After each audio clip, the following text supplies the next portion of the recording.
ये कहानी है एक ऐसे व्यक्ति की जिसको अपने ही दो बेटों ने पीट पीट कर बेरहमी से मार दिया। और इस पूरी घटना में इस व्यक्ति के साथ क्या हुआ उसे जानने के लिए आपको अंत तक बने रहना होगा। टेरी किंग, जिसका जन्म 17 अप्रैल 1961 को फ्लोरिडा में हुआ था, लगभग 23 साल की उम्र में टेरी और उसकी गर्लफ्रेंड ने एक साथ रहना शुरू किया। बाद में ये दोनों शादी भी कर लेते हैं और इनके दो बच्चे भी होते हैं, जिसे निकम्मी और बेसुरी औलाद आप कह सकते हो। एक का नाम डेरेक होता है और छोटे वाले का नाम एलेक्स होता है। टेरी गैंग और उनकी पत्नी जेनेट लिटिल के बीच कुछ लड़ाई हो जाती है, जिनके कारण 1992 में उनका रिश्ता टूट जाता है।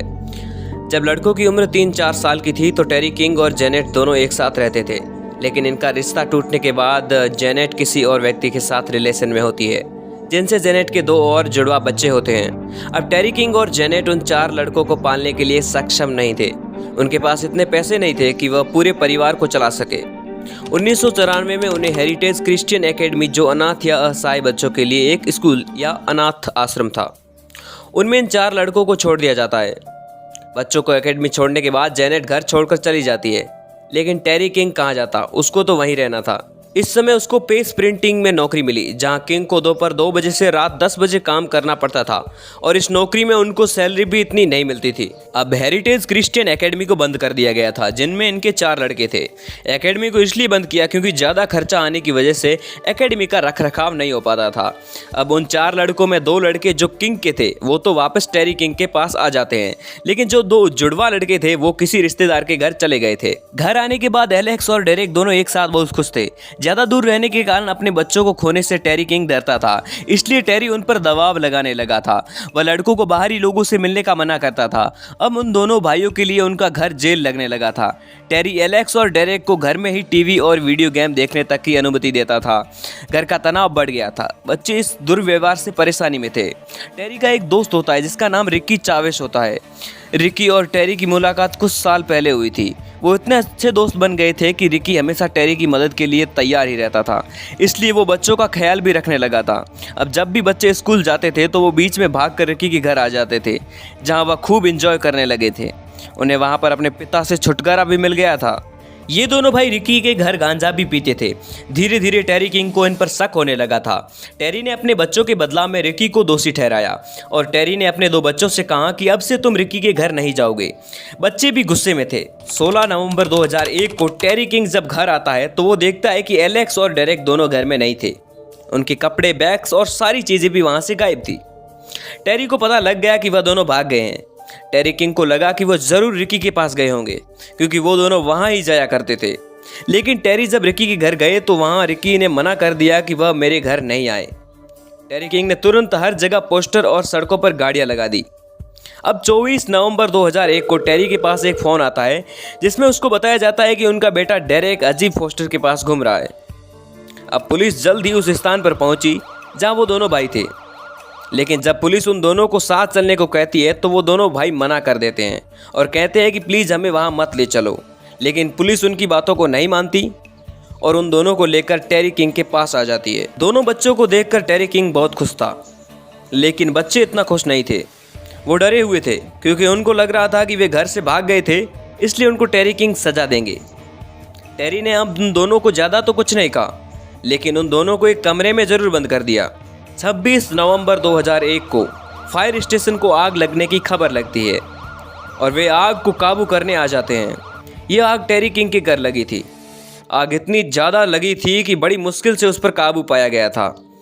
जैसे ही आग को बुझाया तो उन्होंने देखा कि टेरी किंग की मृत्यु हो गई है और उनका शव एक कुर्सी पर पड़ा है।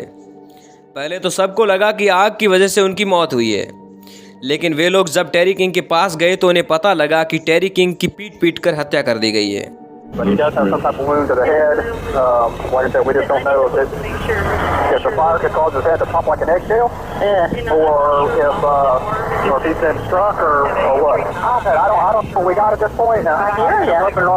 पुलिस जांच पड़ताल में यह पाया गया कि किंग के दोनों बेटे गायब थे।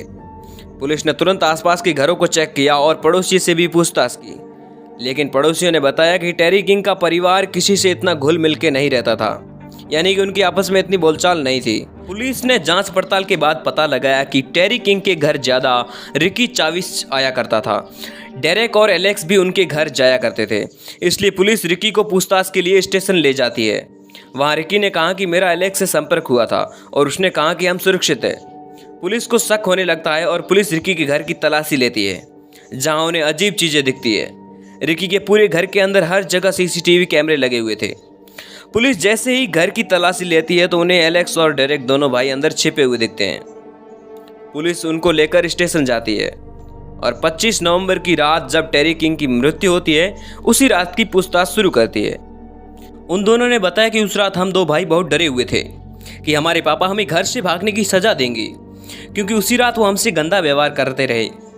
डेरेक ने बताया कि टेरी ने एलेक्स का हाथ पकड़ा और उसे धक्का दिया।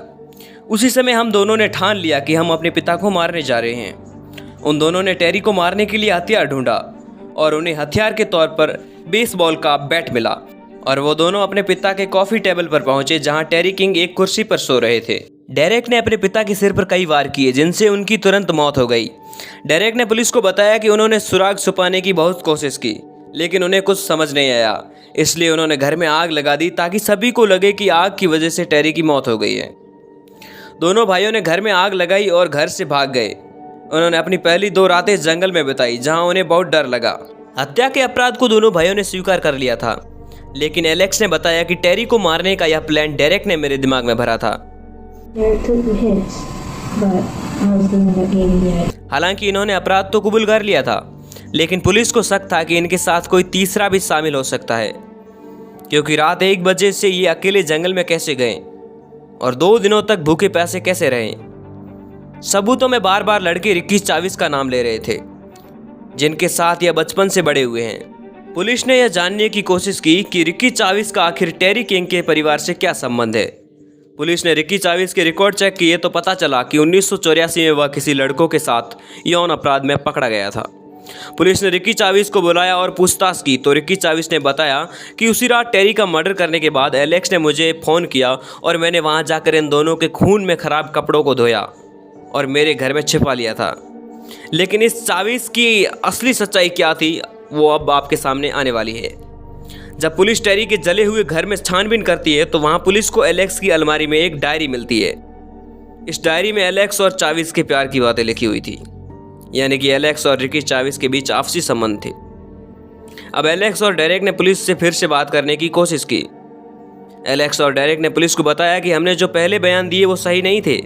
दरअसल सच बात तो यह है कि रिकी चाविस ने ही हमसे हमारे पापा का कत्ल करवाया है। उसने कहा कि अगर तुम अपने पापा को मार दोगे तो तुम आज़ाद घूम सकोगे। टेरी किंग को मारने का पूरा प्लान रिकी चाविस का ही था। नवंबर 2002 में चाविस को एलेक्स के साथ छेड़छाड़ करने पर मुकदमा भी चलाया गया था। टेरी को मारने में उसे 30 साल की जेल की सज़ा भी मिली। एलेक्स और डेरेक ने आगजनी और 3rd डिग्री की हत्या का दोषी ठहराया, इसलिए डेरेक को 8 साल की सज़ा और एलेक्स को 7 साल की सज़ा मिली। इस कहानी को लेकर आपकी क्या राय है, कमेंट में ज़रूर बताएं। मिलते हैं एक नई मिस्ट्री के साथ, तब तक आप आदि माइन चैनल को सब्सक्राइब जरूर करें। Thanks for watching.